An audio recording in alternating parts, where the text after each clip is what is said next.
লাচিত বৰফুকনক অপমান কৰাৰ অভিযোগ অভিনেতা যতীন বৰাৰ বিৰুদ্ধে। পোষ্টাৰখন আপলোড কৰাৰ পাছত সামাজিক মাধ্যমত অভিনেতাগৰাকীক উদ্দেশ্যি কটু মন্তব্য কৰে বিভিন্নজনে।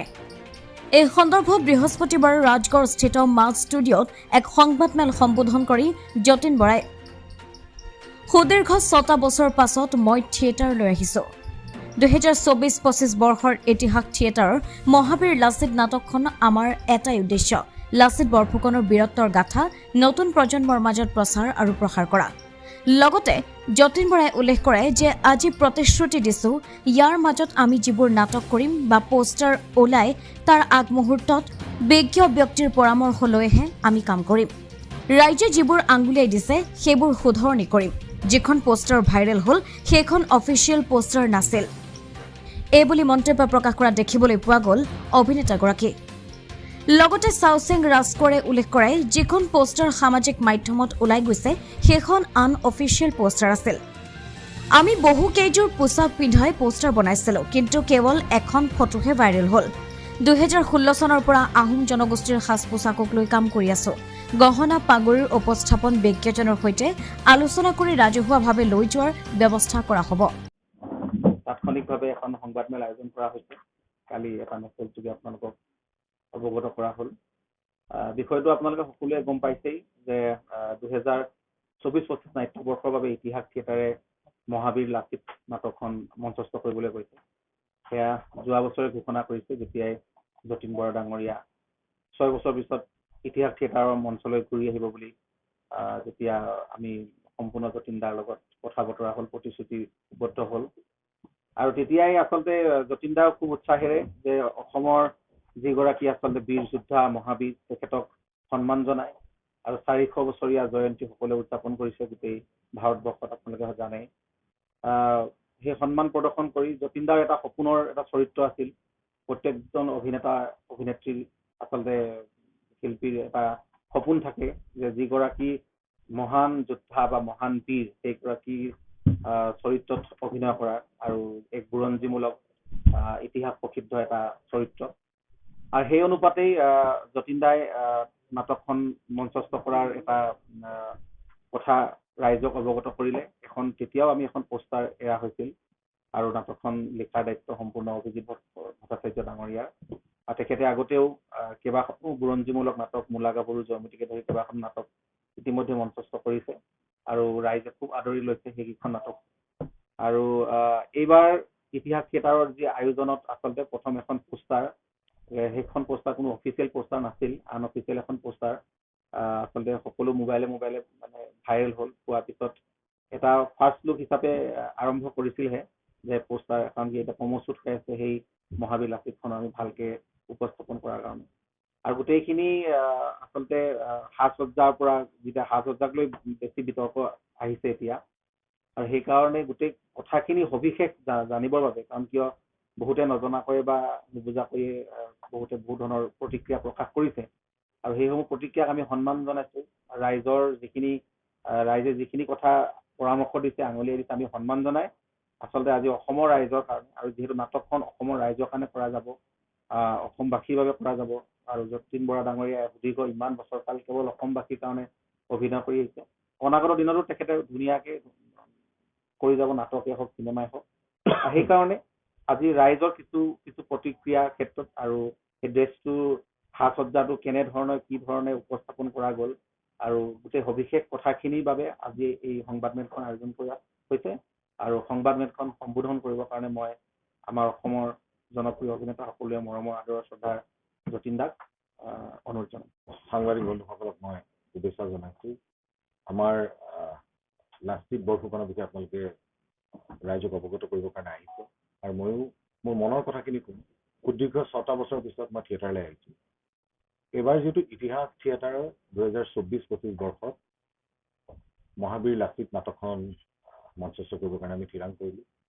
সেই মহাবীৰ লাচিতৰ যিটো বেশভূষা, সাজ সজ্জা, সেইটো ক্ষেত্ৰত কিছু বিভিন্ন মত প্ৰকাশ কৰিছে আৰু মই সেই চৰিত্ৰটো যেতিয়া অভিনয় কৰিম, মই সেই সাজ সজ্জা পৰিধান কৰি পেলাই মই ফটো তুলিছোঁ। আৰু এটা কথা কওঁ, মই এজনক চিনাকি কৰাই দিব লাগিব আমাৰ চাওচেং ৰাজপৰ তেওঁ বহুত 4-5 বছৰ ধৰি আহোম জনগোষ্ঠীৰ সাজ সজ্জাৰ বিষয়ে তেওঁলোকে গৱেষণা কৰিছে, অধ্যয়ন কৰি পেলাই তেওঁক আমি এই দায়িত্বটো দিয়া হ'ল। আৰু তেওঁৰ নিৰ্দেশ মৰ্মে মই লাচিত বৰফুকনৰ যিটো কষ্টিউম আছে সেইটো পৰিধান কৰিছোঁ। আৰু তেওঁ যথেষ্ট অভিজ্ঞ ব্যক্তি, তেওঁ ক'ব নিজৰ মনৰ কথা, তেওঁ ভাল পাওঁ। আমাৰ এটাই উদ্দেশ্য হৈছে যে অসমীয়াৰ শৌৰ্য বীৰ্যৰ প্ৰতীক লাচিত বৰফুকনৰ বীৰত্বৰ গাথা আমি নতুন প্ৰজন্মৰ মাজত প্ৰচাৰ আৰু প্ৰসাৰ কৰাটো আমাৰ প্ৰধান কৰ্তব্য। আৰু যিখন ফটো লৈ পেলাই অলপ সকলোৱে সেই এখন ফটো যি ডিজাইনাৰ আমাৰ চাওচেং ৰাজপৰে যিখন ডিজাইন কৰি যিখন ফটো দিছিল বা পোষ্টাৰ ওলাইছিল, সেইখনত বিভিন্নজনে ভুল আঙুলিয়াই দিছে। আৰু আমি ৰাইজৰ প্ৰতি সন্মান জনাই মই এটা কথাই আপোনালোকক ক'ব বিচাৰিছোঁ যে ৰাইজৰ প্ৰতি সন্মান জনাই মই 6টা বছৰৰ পিছত আহিছোঁ, মই যতীন বৰাই আপোনালোকক প্ৰতিশ্ৰুতি দিছোঁ। ইয়াৰ পিছত অনাগত যি আমাৰ ধৰক পোষ্টাৰে হওক বা ৰাইজৰ মাজত আমি যিটো নাটকখন কৰিবলৈ যাম তাৰ আগমুহূৰ্তত প্ৰতিটো মুহূৰ্ততে বিজ্ঞ ব্যক্তি, বিভিন্ন দল সংগঠনৰ ব্যক্তিসকলক আমি আমন্ত্ৰণ জনাই পেলাই তেওঁলোকৰ নিৰ্দেশ পৰামৰ্শ মতে আমি কাম কৰিম আৰু তাৰ পিছতে আমি নাটকখন প্ৰদৰ্শন কৰিম। সেইটো এটা মই আপোনালোকক প্ৰতিশ্ৰুতি দিলোঁ। ৰাইজে যেতিয়া এইখন ফটো বিভিন্ন ধৰণে সমালোচনাও কৰিছে, ভুলবিলাক আঙুলিয়াই দিছে, সেই ভুলখিনি শুধৰাব এই ক্ষেত্ৰত আমাৰ ডিজাইনাৰে সুন্দৰভাৱে ক'ব পাৰিব। মই আকৌ প্ৰতিশ্ৰুতি এটা কথা কৈছোঁ সমূহ অসমবাসী ৰাইজক, আজি এই যতীন বৰা হৈছোঁ আপোনালোকৰ মৰম স্নেহৰ কাৰণে। আপোনালোকৰ ৰাইজে বেয়া পোৱা কাম এটা মই কেতিয়াও কৰিব নোৱাৰিম। আমি প্ৰতিশ্ৰুতি দিছোঁ ইতিহাস থিয়েটাৰৰ তৰফৰ পৰা অভিজ্ঞ ব্যক্তিসকল, যিমান আমাৰ আহোম জনগোষ্ঠীৰ যিসকল বিজ্ঞ ব্যক্তি আছে, আপোনাৰ দল সংগঠনৰ ব্যক্তি আছে, সকলোকে আমি আমন্ত্ৰণ জনাই পেলাই আমি নাটক বা যিয়ে নহওক তেওঁলোকৰ আমি দেখুৱাম, তেওঁলোকৰ নিৰ্দেশ পৰামৰ্শ মতে আমি নাটকখন মঞ্চস্থ কৰিবলৈ আগবাঢ়িম। সকলোকে অনুৰোধ কৰিছোঁ, এনেকুৱা এটা প্ৰচেষ্টা হাতত লৈছে ইতিহাস থিয়েটাৰ, সকলোৰে শুভেচ্ছা আৰু সহায়ৰ প্ৰয়োজন। সকলোৱে আহক, সকলো দল সংগঠনে আমাক সহায় কৰক যাতে নাটকখন আমি সুন্দৰভাৱে উপস্থাপন কৰিব পাৰোঁ। এইটো কোনে কৈছে? প্ৰথম কথা হৈছে এই পোষ্টাৰখন আমি এঠাইৰ পৰা শ্বেয়াৰ কৰা হয়। মোৰ এটা টীম আছিল, সেই টীমটো যেতিয়া তেনেকুৱা ধৰণৰ এটা লগে লগে পোষ্টাৰখন আমি চাব দিওঁ, প্ৰথমতে চাব দিয়ে। আমাৰ টীমৰ এজন মেম্বাৰে হয়তো কিবা এটা মই লগে লগে ডিলিট কৰিছোঁ আৰু সেইকাৰণে মই সেই ক্ষেত্ৰত ক্ষমা প্ৰাৰ্থী। মই এটাই কৈছোঁ, মই অভিনেতা হিচাপে আজি মই অসমবাসী ৰাইজৰ প্ৰতি সন্মান আছে। আজি যতীন বৰা হয় এনেকৈ ক'ব পাৰিছোঁ ৰাইজৰ মৰম স্নেহৰ কাৰণে। ৰাইজৰ প্ৰতি সন্মান জনাই মই ইয়াৰ পিছত যাতে অনাগত দিনত এনেকুৱা ধৰণৰ ভুল নহয় তাৰ প্ৰতি আমাৰ ডিজাইনাৰক মই তেওঁ ক্ষমা বিচাৰিছোঁ আৰু ভুল নহ'বৰ কাৰণে চেষ্টা কৰিম। আৰু ৰাইজৰ প্ৰতি সন্মান জনাই আমি লাচিত বৰফুকনক নতুন প্ৰজন্মৰ মাজত তেখেতৰ বীৰত্বৰ গাথা প্ৰচাৰ আৰু প্ৰয়াস কৰিবৰ কাৰণে চেষ্টা কৰিম। মানে আনঅফিচিয়েল এইটো কাৰণে কোৱা হৈছে কাৰণ কিয় যিখন পোষ্টাৰ আমি যিকোনো এখন পোষ্টাৰ সদায় যিটো ভ্ৰাম্যমাণ থিয়েটাৰৰ যিটো নাট্য দল থাকে, সেই নাট্য দলৰ ফালৰ পৰা আচলতে পোষ্টাৰখন সদায় ৰাইজৰ মাজত এৰি দিয়া হয় বা ৰাইজৰ মাজত পঠিয়াই দিয়া হয় পোষ্টাৰ আকাৰত প্ৰিণ্টিং কৰি। আৰু তাৰ আগতেই ধৰক কেতিয়াবা কিবা কাৰণত কোনোবা এজনক চাবৰ কাৰণে দিলে যে এইখন পোষ্টাৰখন হ'বনে নাই, এনেকুৱা ধৰণৰ সেই তেনেকৈ এখন জাষ্ট পোষ্টাৰ জাষ্ট ডিজাইন হৈছিল আৰু সেইটো যুদ্ধৰ সময়ৰ বা যুদ্ধলৈ যোৱা এনেকুৱা ধৰণৰ কোনো কথাই নাই। জাষ্ট এটা লুক চাইছিলে, সেই লুকটোৱেই কোনোবা দিয়া হৈছিল। আৰু অসমত বহুত এনেকুৱা ধৰণৰ আমাৰ গ্ৰুপ আছে, ফেচবুক বা হোৱাটছএপ গ্ৰুপ আছে, ছ'চিয়েল মিডিয়াত এটা কেতিয়াবা হেৰি হৈ যায়, প্ৰচাৰ হৈ যায়। সেই ক্ষেত্ৰত মানে কৈছোঁ যে ইতিহাস থিয়েটাৰৰ পেজৰ ফালৰ পৰা বা ইতিহাস থিয়েটাৰৰ ফালৰ পৰা সেইখন পাব্লিছ কৰা হোৱা নাছিল আৰু এতিয়ালৈকে সেইখন প্ৰিণ্টিঙো হোৱা নাই। কাৰণ কিয় আমি পোষ্টাৰ এখন সদায় প্ৰিণ্টিং কৰোঁ, তেতিয়াহে আমি সেইখন ফাইনেল পোষ্টাৰ বুলি ধৰোঁ। যেতিয়া প্ৰিণ্টিং হোৱাই নাই এতিয়া, আৰু সেইটো এটা প্ৰথম লুক আছিল, ভালেই হ'ল। এতিয়া আমি যিটো ওলাই গৈছে যদিও আমি বেয়া পোৱা নাই এইটো কাৰণে, কাৰণ কিয় তাত ভুল আছিলে, সেই ভুলখিনি ৰাইজে ধুনীয়াকৈ আঙুলিয়াই দিছে, খুব দেখুৱাই দিছে যে কিছুমান বস্তু এনেকুৱা নহয় বা ভাল নালাগে। বীৰজনক যিজন মহাবীৰ হয় এগৰাকী, তেখেতক কি ধৰণে উপস্থাপন কৰিব লাগে আৰু লাচিত বৰফুকনৰ সেই চৰিত্ৰটো মানুহৰ বুকুৱে বুকুৱে হৃদয়ে আছে, কাৰণ মনে মনে প্ৰাণে আছে। কাৰণ সেইটো শুদ্ধ হ'লেহে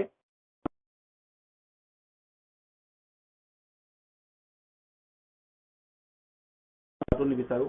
আৰু কিছুমানে আক্ৰোশমূলকভাৱে আক্ৰমণ কৰে বা বিভিন্ন ধৰণৰ শব্দ প্ৰয়োগ কৰে, এনেকুৱাখিনি যাতে নহওক।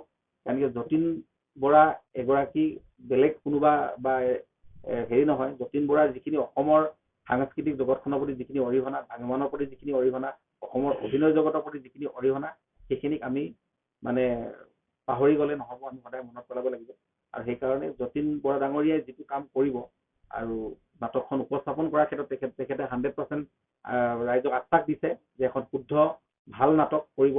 আৰু এই ক্ষেত্ৰত কিন্তু যে এই পোষ্টাৰৰ ক্ষেত্ৰতে হওক বা ফটোৰ ক্ষেত্ৰতে হওক যিগৰাকী নাট্যকাৰগৰাকীৰ কোনো ধৰণৰ ইয়াত সম্পৰ্ক নাই, কাৰণ কিয় তেওঁ নাটক লিখে, তেওঁ থাকে এটা দূৰত আৰু তেওঁ ইমান বেছি এইখিনিত সোমাই নাথাকে। কাৰণ কি অভিজিত ভট্টাচাৰ্য ডাঙৰীয়াই সেই পোষ্টাৰখনৰ যে মানে হ'ল বা পোষ্টাৰখন যে পাব্লিছ কৰিব লাগে বা সেই ডেটখিনিৰ কথাত ইমানখিনি জ্ঞাত নহয়, কাৰণ কিয় তেওঁ কেৱল এখন থিয়েটাৰ নহয়, কেইবাখন থিয়েটাৰৰ লগত যিহেতু জড়িত, বিভিন্ন নাটকৰ লগত জড়িত। এতিয়া যিহেতু আমাৰ 2-এখন নাট্য দলে নাট আৰম্ভ কৰিলেই আখৰা, তো সেইকাৰণে সেইবিলাকক লৈ তেওঁ ব্যস্ত, সেইকাৰণে তেওঁ এইটো ক্ষেত্ৰত ইনভলভ নহয়। আৰু মই ইনভলভ নকৰাবলৈও অনুৰোধ জনাইছোঁ, কিছুমানে হেৰি কৰিছে, কিন্তু তেওঁ 110% তেওঁ যি নাটক লিখিছে, আগতেও মূলা গাভৰু তেওঁ লিখিছে, জয়মতী লিখিছে, বহুত নাটক লিখিছে, শকুন্তলা লিখিছে, কিন্তু তাত কোনো ধৰণৰ বিসংগতি নাই, ৰাইজক কোনো তাতে আমি হেৰি দেখা পোৱা নাই, তেওঁ ধুনীয়াকৈ উপস্থাপন কৰিছে। মূলা গাভৰুত একেবাৰে আমাৰ বুৰঞ্জীমূলক নাটক হিচাপে আটাইতকৈ পুৰণি এটা চৰিত্ৰ হয়, একদম আহোম সাম্ৰাজ্যৰ প্ৰথম মানে তেখেতসকল যোদ্ধা আছিল, আৰু আমাৰ লাচিত বৰফুকন তাত বহুত পিছৰ। সেইকাৰণেই তেখেতৰ আমি আশ্বাস দিব পাৰোঁ যে তেখেতে লাচিত বৰফুকনৰ ক্ষেত্ৰত যিখিনি নাটক হিচাপে উপস্থাপন কৰিব সেইখিনি 100% শুদ্ধকৈ কৰিব, তাত কোনো ভুল ত্ৰুটি ৰৈ নাযায়। আৰু ইতিমধ্যেই বিভিন্ন বিশেষজ্ঞ বিভিন্নজনৰ লগত বিভিন্ন দল সংগঠন যিবিলাক আমাৰ আহোম জনগোষ্ঠীয় মহাবীৰ লাচিত বৰফুকনৰ লগত জড়িত স্বেচ্ছাসেৱী সংগঠন, বিভিন্ন NGO যিমানখিনি আছে দল সংগঠন জাতীয়, সকলোৰে লগত আমি যোগাযোগ কৰিছোঁ, সকলোৱে আমি পৰামৰ্শ লৈছোঁ। আমি আহোম জনগোষ্ঠীৰ যিমানখিনি আমাৰ যিসকল জাতীয় দল সংগঠন আছে, জনগোষ্ঠীয় দল সংগঠন, তেখেতসকলৰ লগত যোগাযোগ কৰিছোঁ যে অনাগত দিনত তেখেতসকলৰ লগত আমি আলাপ আলোচনা কৰি, আৰু যিহেতু মহাবীৰ জনা অসম নহয় ভাৰতবৰ্ষৰ গোটেই বিশ্বৰ এগৰাকী মহান যোদ্ধা, আৰু তেওঁক আমি ধুনীয়াকৈ শুদ্ধকৈ উপস্থাপন কৰিম। আৰু ইতিমধ্যে হাউচেঙে অৱগত কৰিছে তেওঁ যিখিনি ভুল আছিল সেইখিনি তেওঁ শুধৰাই দিব, আৰু তেওঁ অসমবাসী ৰাইজৰ আগত ক্ষমা খুজিছে। আৰু এইখিনি ক্ষেত্ৰত মই যতীন দাক সোঁচাতেই দুষাৰ যাতে কোনো নকৰে সেইখিনি অনুৰোধ জনাইছোঁ। কাৰণ কিয় যতীন দাক ক'বলগীয়াখিনি কৈছে, হাউচেঙে কাৰণ কিয় তেওঁ এগৰাকী আহোম সম্প্ৰদায়ৰ আহোম জনগোষ্ঠীৰ ল'ৰা, তেওঁ সাজপাৰ কৰি আছে বেষ্টটো আটাইতকৈ তেওঁ একদম ভাল এটা শুদ্ধ ৰূপত দিব বুলি আমি তেওঁক আনিছোঁ। ইয়াৰ আগতেও আমাৰ বহুত সাজ সজ্জা কৰা ব্যক্তি আছে, আমি তেখেতসকলক নলৈ এওঁক কি কাৰণে লৈছোঁ, কাৰণ কিয় এওঁ সেই আমাৰ জনগোষ্ঠীটোৰ এজন সদস্য, আৰু তেওঁ ধুনীয়াকৈ কৰিব। আৰু সেই ক্ষেত্ৰত তেওঁ ক'ৰবাত উপস্থাপনৰ শৈলীত কিবা ভুল হৈছে, তাত আমি সেইটো শুধৰাই ল'বলৈ মানুহৰ মাত্ৰেই ভুল হয়, সেইখিনি অনুৰোধ জনাইছোঁ। আকৌ সমূহ সংবাদ মাধ্যমক আমি ধন্যবাদ জ্ঞাপন সকলোকে সংবাদ মাধ্যম যোগেদি আপোনালোক উপস্থিত আটাইকে ধন্যবাদ জনাইছোঁ। আৰু বিশেষকৈ আমাৰ যিসকল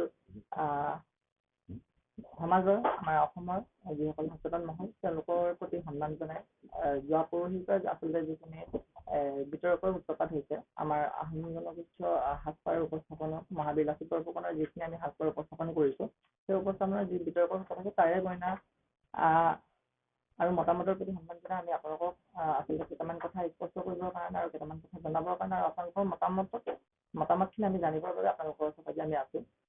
আচলতে বিতৰ্কৰ সূত্ৰপাতটো হৈছে আমি যিখন প্ৰম' পোষ্টাৰ হিচাপে যিখন ছ'চিয়েল মিডিয়াত ভাইৰেল হ'ল, আমি যোৱা 28 আৰু 29 তাৰিখে শিৱসাগৰত কাৰেংঘৰ তলাতল ঘৰত আমি লাচিত বৰফুকনৰ প্ৰম'ৰ বাবে আমি কিছুমান শ্বট সংগ্ৰহ কৰিছিলোঁ, আৰু তাতে আমি মহাবীৰজনৰ জীৱন গাথাক লৈ বিভিন্ন ধৰণৰ বিভিন্ন সময়ৰ বিভিন্ন ঘটনাৰ পৰিপ্ৰেক্ষিতত তেখেতক বেলেগ বেলেগ কাপোৰ আমি কিছুমান পিন্ধোৱা হৈছিল এই মঞ্চস্থ কৰিবৰ কাৰণে। আমি আচলতে কেনেকুৱা ধৰণৰ সাজ সজ্জা তেখেতক দিলে ভাল হ'ব তাৰ ক্ষেত্ৰত আমি কেইবাযোৰো কাপোৰ ডিজাইন কৰি তেখেতক পিন্ধোৱা হৈছিল।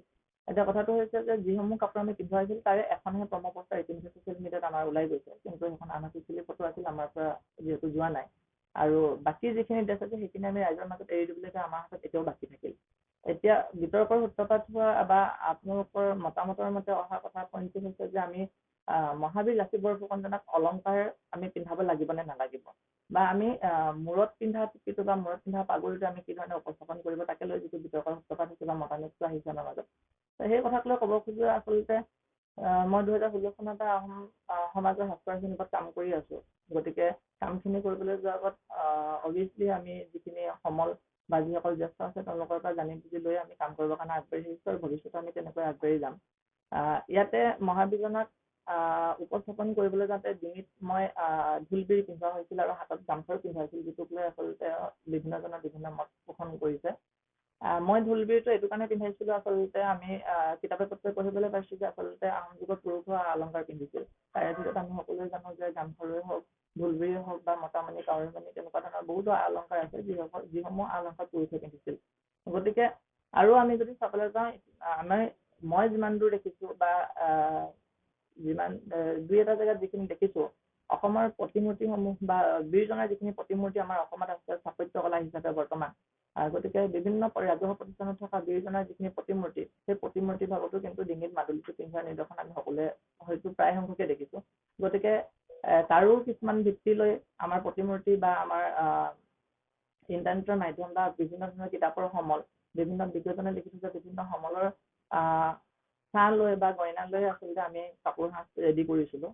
এতিয়া সেই গহনাক লৈ যিটো মতানৈক্য আহিছে, এতিয়া আমি যুদ্ধৰ আগৰ আৰু পাছৰ বিভিন্ন ধৰণৰ জীৱন গাথাক লৈ যিটো আমি চবখিনি লৈ আছিলোঁ, তাৰে এটা চত আছিলে আমাৰ যুদ্ধৰ সময়ৰ। গতিকে যুদ্ধৰ আৰু পাছৰ সময়খিনি আচলতে আমি আপোনালোকৰ মাজলৈ এৰি দিবলৈ আমাৰ বাকী থাকিল।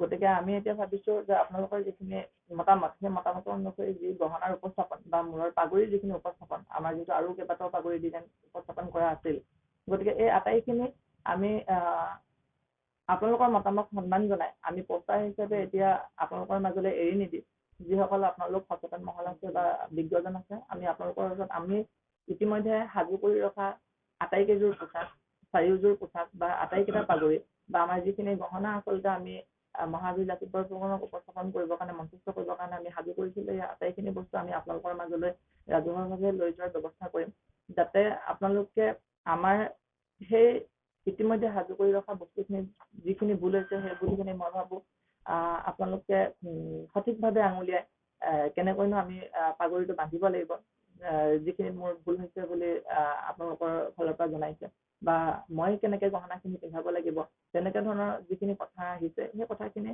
আপোনালোকৰ পৰা মতামত ল'বৰ কাৰণে আমি আপোনালোকৰ ওচৰলৈ যাম। আশা কৰোঁ এই ক্ষেত্ৰত আপোনালোক যিসকল বিজ্ঞ আছে, আটাইয়ে আমাক মহাবীৰজনাক মঞ্চস্থ কৰিব পৰাকৈ, তেখেতৰ জীৱন গাথাত আপোনালোকৰ মাজলৈ আমি যাতে নাট্যৰূপ দিব পৰাকৈ আমি সাজু হৈ ল'ব পাৰোঁ। যিহেতু এতিয়াও আমাৰ আখৰা আৰম্ভ হোৱাই নাই, এতিয়াও আমাৰ হাতত যথেষ্ট সময় আছে আমি সাজু হ'বৰ কাৰণে, যিহেতু আমি প্ৰমোশ্যনৰ কাৰণেহে কাম কৰি আছোঁ। গতিকে আৰু 9টা মাহৰ মঞ্চস্থ কৰিবৰ বাবে আমি যথেষ্ট কাপোৰ আৰু অলংকাৰ আমি সাজু কৰিব লাগিব। গতিকে যিখিনি কৰিবলগীয়া আছে আৰু যিখিনি আমাৰ ৰেডি কৰি ৰাখিছোঁ, সেই আটাইখিনি আপোনালোকৰ মাজলৈ আমি লৈ যাম।